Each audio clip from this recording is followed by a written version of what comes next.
Welcome back to Radio Entrepreneurs. My name again is Jeffrey Davis. I'm the host, and I want to thank MTP Software. Love these studios they built for us in Natick. And MTP Software, everything they do first class, number one CRM solution for the sports and entertainment industry. Our next guest, Jeffrey Thielman, President and CEO, International Institute of New England. Welcome. Thank you. Great to be here. That was a mouthful. Why not IIN? IINE. Well, I just go ahead. Okay. So everything's down to 3 for me now.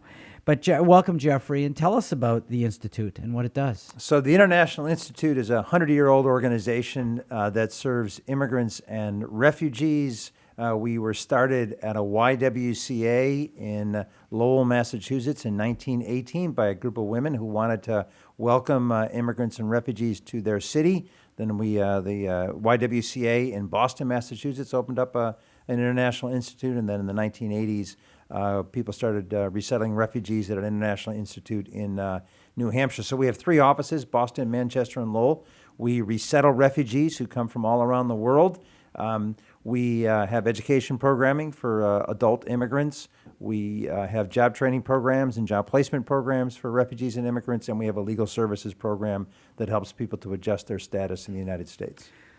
So Jeffrey, how long have you been there, and what was your background before doing this? So I'm in my 5th year as the CEO. Before this, I'm a lawyer by training. When I got out of, I had a feeling you were going to say that. Okay. A reformed lawyer. A reformed lawyer. So I started out in life as a lawyer. Actually, before that, I was a volunteer in Peru for 3.5 years. So I was a Jesuit volunteer in South America. So you're a socially conscious attorney. A socially conscious attorney, exactly. Right. I like the way you framed that. Wow. So went to law school, got out of law school. I practiced law for a short time and decided, the law business wasn't quite for me. And so the Jesuits were opening up a school on the southwest side of Chicago called Cristo Rey Jesuit High School, which means Christ the King in Spanish.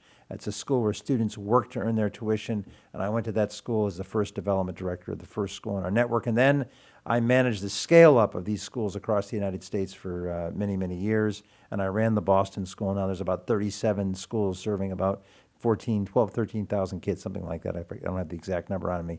And so about 5 years ago, I had been in that Cristo Rey model for 18 years, and I was looking for a change. I got a phone call from a search consultant that was looking for a CEO of this organization, and I took the job. Well, it's a great answer. I just want to say you not talk like an attorney, but you still look like an attorney. I would assume that your population that you're dealing with is changing dynamically over the last, let's say, 10, 15 years. Yeah. Can we talk about that? Because that's like the evolution of your population is the evolution of America, isn't it? Yeah, it is. It really is. I mean, I think we're seeing. I mean, we serve people from about 70 different countries, but in terms of refugee resettlement, we're seeing more people from Africa than we've seen in recent years. We're still receiving people from Central America. So we have a high number of people from Central America right now that are in our services that we're concerned about because of all the restrictions that have been placed on asylum seekers in this country. And so we are seeing, though, a growing African population, especially in our Lowell office. A lot more of the refugees we resettle are from Africa. I don't know if I'm getting into a topic that I'm not supposed to, or maybe it's not something you cover, but, as a management consultant, I frequently get involved in interviewing executives. And most companies, all companies, have a very low batting average for interviewing the right people. Do you do any type of screening? And if you do screening, what's it like? And then once people are in the system, if you notice, let's say, abnormal situations within the population, how do you deal with that? So there's 2 questions in there. So meaning the people that we serve? I would assume your goal hire. is to help people successfully integrate, not just for the people, but for society. Right. You're protecting the cities as well. Right. So I would say refugees come to us through a federal program. So the United States government has been admitting refugees through what's called the Refugee Resettlement Act of 1980 for almost 40 years. And refugees go through intense screening. Refugees are people who have a well-founded fear of persecution. They've fled their country of origin. So think of people who fled Syria because of the war there. They've gone to another country. And gassings. And Right. very terrible things. Terrible. And they've left that country. They've settled in a new country, and they're trying to be resettled. They're trying to find a permanent home. And so those folks go through about 2 years of screenings before they come to the United States. And there are people that have to go through security checks. They have to demonstrate a need to come to the United States. We receive those refugees at the airport. We place them in housing. We find for them. We enroll them in their kids in public schools. We enroll them in healthcare plans. We help them to get their first job. We put them through a cultural orientation program. So we do a lot of intensive work once they get here to get them oriented to life in the United States. Then in our classes, our skills training classes, which prepare people for jobs primarily in healthcare and hospitality, we're looking for people with a desire to work hard. We're looking for people that have taken some of our English classes that have strong English skills that can be successful in the workplace. So in a lot of our programming, these are folks that come to us through a federal program in which they are heavily screened, and then other folks come to us for our classes who have a desire to work very, very hard. They're working a couple of jobs already, and they want to get better at English, or they want to learn a new skill and advance. I'm not sure you really got to the root of some of my question. Now, a lot of the entrepreneurs I work with, I would say more than half, had trouble developmentally fitting into the system. Yeah. And that's just an entrepreneurial characteristic that is pretty common. The independence, the wanting to make rules, not always follow rules. Yeah. But if you have somebody who doesn't fit into the process and the system, what do you do with them?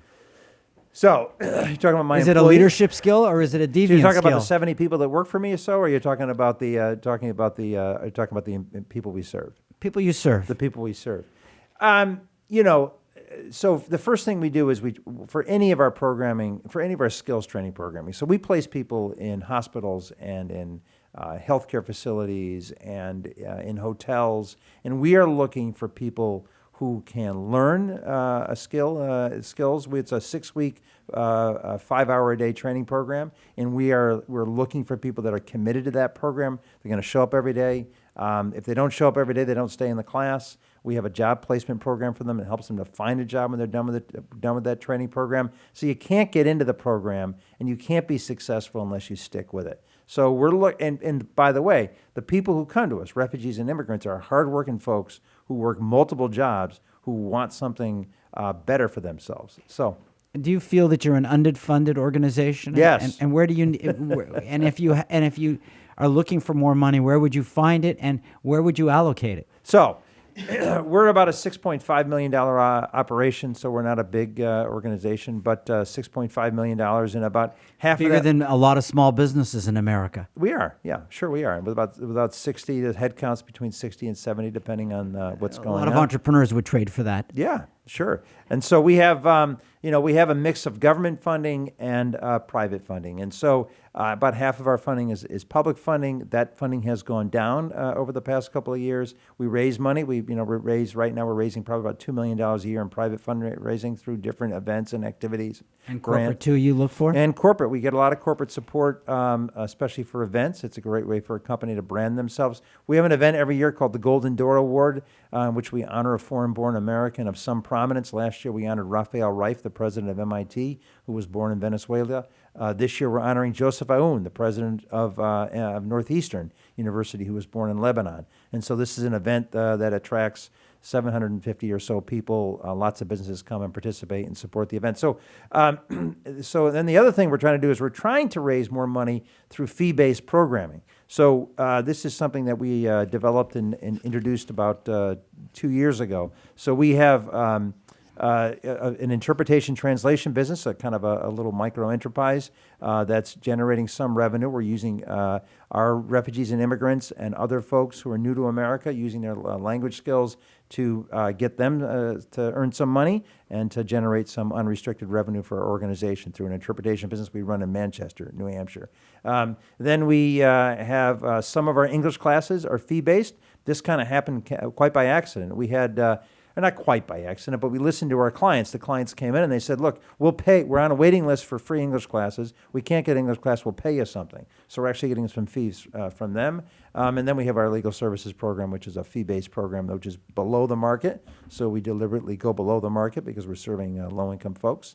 And so we would like to get to a point where employers are contributing more directly to us for some of the training programs we offer. We have one of the hospitals in Boston is paying us to train some of their employees in English skills so they can advance. And so, we're always looking for different ways to bring in more revenue. Wow. You're very articulate and very compelling discussion on this whole subject.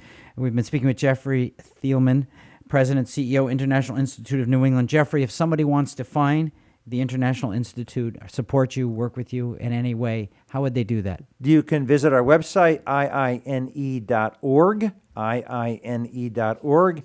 We have offices in Boston. We're in Chinatown in Boston. We have an office in Lowell, right across from UMass Lowell's Conference Center. And then we have an office in downtown Manchester, New Hampshire. Thanks for being on the show today. I hope you come back again. Thank you. Great and to be here. continue doing the good work. Thank you. Appreciate Thank you it. very much. And remind everyone, this is Radio Entrepreneurs.